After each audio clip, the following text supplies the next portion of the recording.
Welcome to Entry Point Faith, where every week we discover fresh meaning in the world so you can find faith your way. This week's message is titled, Suitable for Framing. Every single person has photos of people on our nightstands or on end tables or hanging on our walls or certainly in our phones. We used to carry pictures of our loved ones in our purses or in our wallets. But let's be honest, our phones have taken over that job. In fact, we use our phones far more often to take pictures than to call people and talk to them.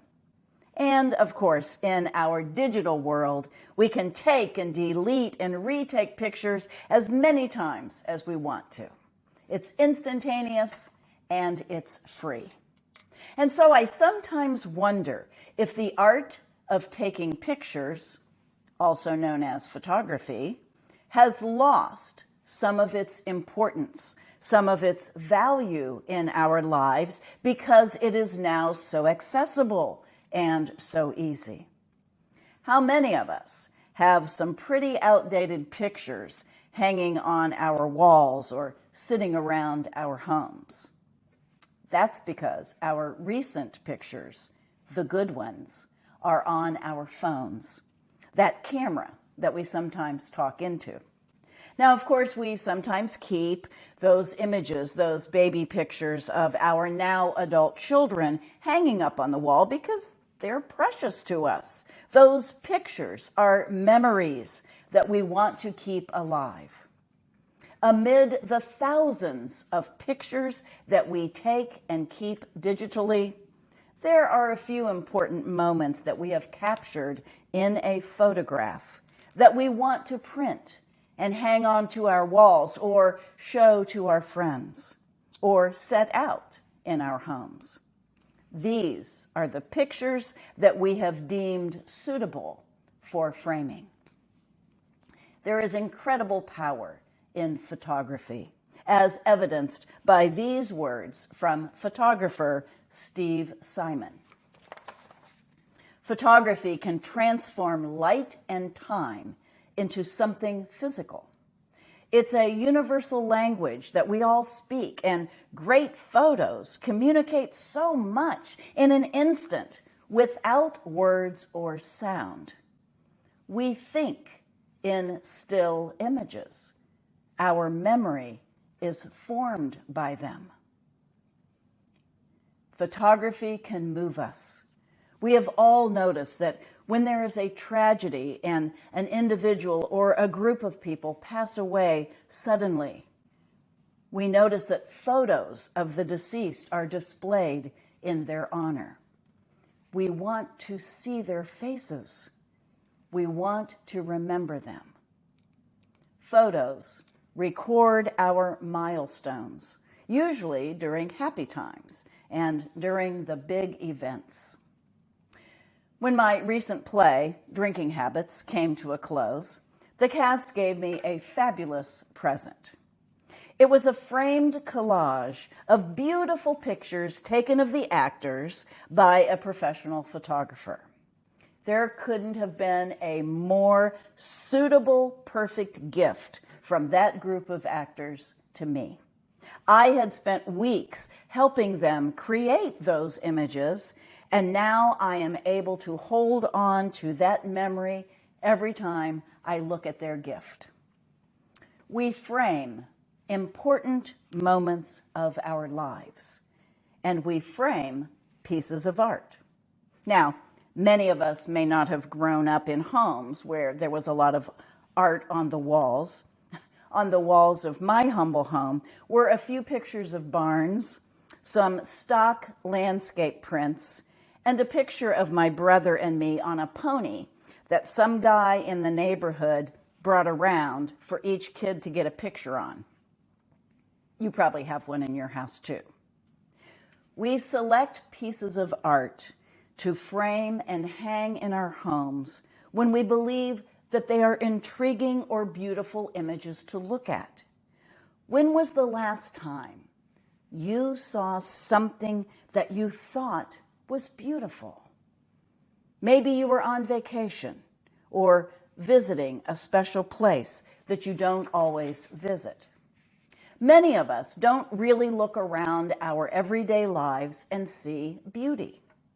We look at our homes and we see the exterior that needs painted or repaired. We look inside and we see rooms that need to be cleaned, the areas that need to be straightened up.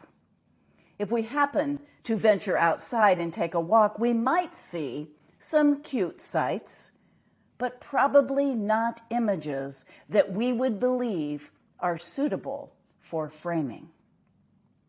It's hard to find beauty in our day-to-day lives. The daily feels so routine or monotonous. Now, if we are standing at the edge of an ocean or the top of a mountain, we feel inspired and we see beauty. So today, I challenge each one of us to look for more beauty in our lives, to look for beauty in unexpected places, to find more depth in the memories that we have captured in our photographs.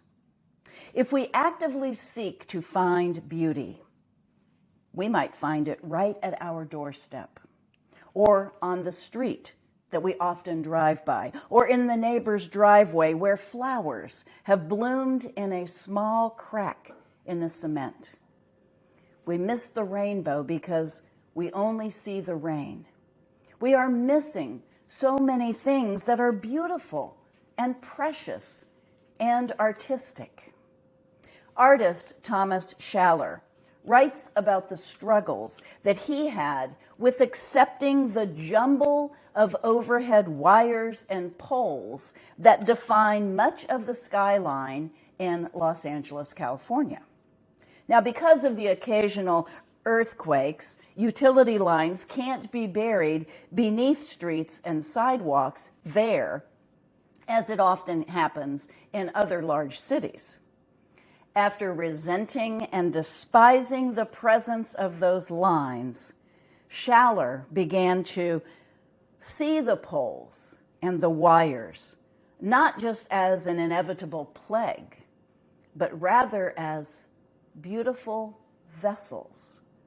Vessels transmitting the kind of things that people needed.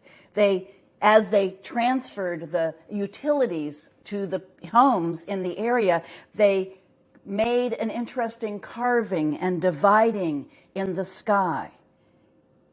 And it became an abstract beauty to Schaller.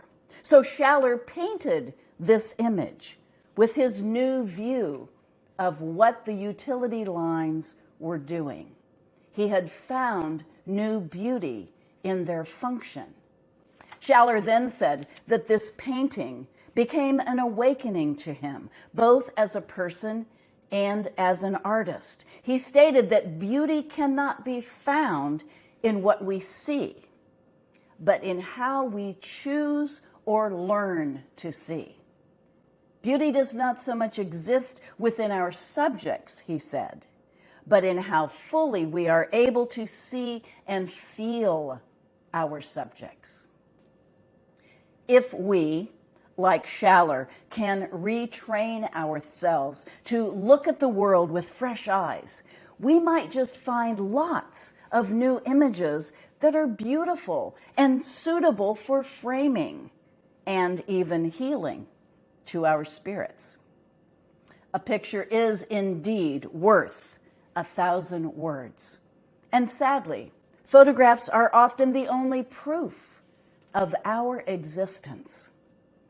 Right after my mother left this earth, I surrounded myself with pictures of her.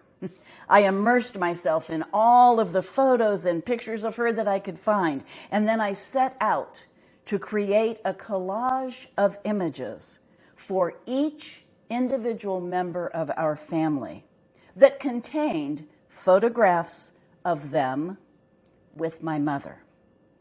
Images of laughter, joy, and vibrance helped me to erase the images of her failing health. How healing that activity was, how graciously they each accepted my gift, how healing the images that are captured in a photograph can be for us. My friends, what photo albums are tucked away in your homes? I urge all of us to take them out, dust them off, and take the time to look at the pictures, to remember the people and the places. Let's find the beauty in those older photographs. And then let's look at our newer images on our phone/camera.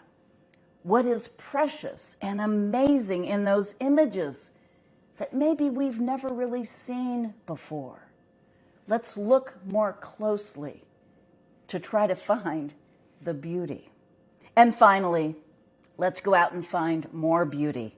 Let's be open to seeing our world with fresh eyes. What was once ugly and useless may be suddenly seen as beautiful and unforgettable. As it is written in Ecclesiastes, God has made everything beautiful in its time. May we look forward to finding new sites that are suitable for framing. Amen. Thanks for joining us for Entry Point Faith's online virtual service. If you'd like to join us, we meet every week at Connor Prairie in Fishers, Indiana. Please join us next week when our message will be titled Small Kindnesses.